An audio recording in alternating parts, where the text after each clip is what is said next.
네, 여러분 안녕하세요. 2025년 9월 3일 오늘 수요일 아침입니다. 오늘도 우리 로마서 말씀 이제 1장의 마지막 부분 살펴볼 텐데요. 오늘도 말씀 함께 묵상하고 삶의 자리에서 하나님의 은혜를 경험하는 여러분들 되시기를 기대합니다. 생명의 삶 말씀 나눔 시작합니다. 네, 오늘 본문 로마서 1장 18절부터 32절 말씀입니다.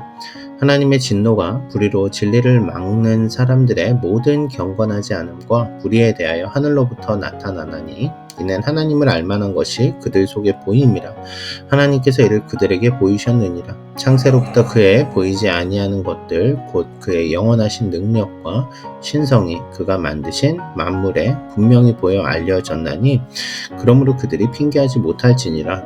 오늘 본문에 보면은 하나님을 모르는 이방인들이 우리 하나님 몰랐어요. 하나님 있는지 어떻게 알아요? 우리가 이렇게 이제 사람들이 변명할 수 있잖아요. 근데 그 변명하지 못할 것이다, 핑계하지 못할 것이다 라고 바울은 이야기해요. 왜냐하면 이미 온 세상 만물 가운데 하나님의 모습이 나타나 있기 때문에 그렇죠. 창세로부터 보이신 하나님의 놀라운 모습, 그 속에서 사람들은 하나님의 존재하심을 이미 알게 됩니다. 더 나아가서요, 하나님을 알되 하나님을 영화롭게도 아니하며 감사하지도 아니하고 오히려 그 생각이 허망하여지며 미련한 마음이 어두워졌나니 스스로 지혜 있다 하나 어리석게 되어 썩어지지 아니하는 하나님의 영광을 썩어질 사람과 새와 짐승과 기어다니는 동물 모양의 우상으로 바꾸었느니라.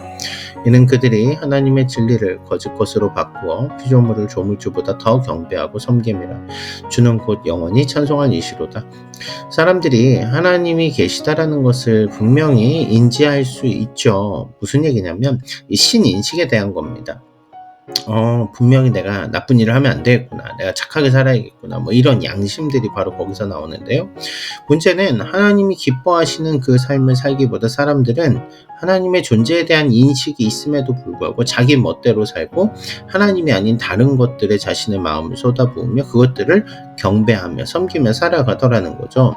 그러니까 하나님을 몰랐다라고 말하는 그들의 말 자체가 옳지 않다라는 거예요. 더 나아가서요, 또한 그들이 마음에 하나님 두기를 싫어하며 하나님께서 그들을 그 상실한 마음대로 내버려 두사 합당하지 못한 일을 하게 하셨으니 곧 모든 불의, 추악, 탐욕, 악의가 가득한 자요, 시기살인, 분쟁, 사기, 악독이 가득한 자요, 수근하는 자요, 우매한 자요, 배약하는 자요, 무정한 자요, 무자비한 자라. 그들이 이같이 일을 행하는 자는 사형에 해당한다고 하나님께서 정하심을 알고도 자기들만 행할 뿐 아니라 또한 그런 일을 행하는 자들을 옳다 하느니라.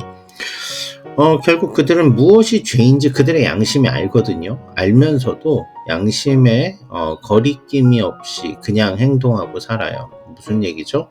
하나님의 주신 양심, 하나님이 주신 마음 가운데 무엇이 선한 일인지 분명히 분별할 수 있는 삶임에도 불구하고 하나님이 기뻐하시는 삶을 살지 않고 전혀 자기들의 마음대로 멋대로 원하는 대로 살아가는 거죠. 결국 그들은 하나님 몰랐어 라고 말하지만 하나님이 주신 양심과 하나님이 주신 온 세상의 만물들 속에 하나님의 손길을 보면서도 하나님을 무시하고 있었다라는 거예요. 이 양심에 대한 이야기를 해보죠. 조금 쉽게요. 여러분, 양심이 뭐죠? 내가 남의 것을 몰래 훔쳐먹었어, 그럼 미안해지고 찔리고 이러는 거잖아요. 그렇지 않나요? 양심은 선과 악에 대한 아주 막연하지만 우리 안에 기준이 분명히 있다라는 걸 말해요. 기준이 분명히 있는데 기준이 있는지 몰랐어라고 말하는 거는 말이 안 되죠. 그렇지 않나요? 구원에 대한 이야기가 바로 그 얘기라는 거예요. 하나님을 구원하심이 필요하죠. 하나님께로 나아갈 수 없는 죄인이라는 걸 우리가 분명히 아니까요. 그러니까 죄로부터 돌이켜 하나님께 나아가는 은혜를 사모해야 함에도 불구하고 하나님의 은혜를 사모하지 않으면서 나 하나님 있는지 몰랐어 라고 말하는 거랑 다르지 않다라는 거예요. 여러분, 바울은 그 이야기를 하는 겁니다. 그렇기 때문에 죄인들이 누가 필요한 거죠? 바로 예수 그리스도가 필요한 거예요. 스스로 하나님께 나올 수 없는 그들의 삶. 그렇기 때문에 바울은 예수 그리스도로 말미암아 하나님께 나와야 된다라고 말하는 그리스도의 복음을 증거하고 있는 겁니다. 오늘 말씀 속에서 우리가 세상 가운데 전해야 될 복음의 메시지가 뭘까 같이 고민해보며 하나님을 알지 못하는 이들에게 하나님을 어떻게 전해야 될까 같이 고민하는 여러분 되셨으면 좋겠어요. 그들의 마음속에 분명히 하나님의 마음, 하나님이 주셨던 그 마음의 흔적들이 있을 겁니다. 그것들을 함께 나누며 세상 가운데 복음을 증거하는 여러분 모두가 되시기를 소원합니다. 감사합니다.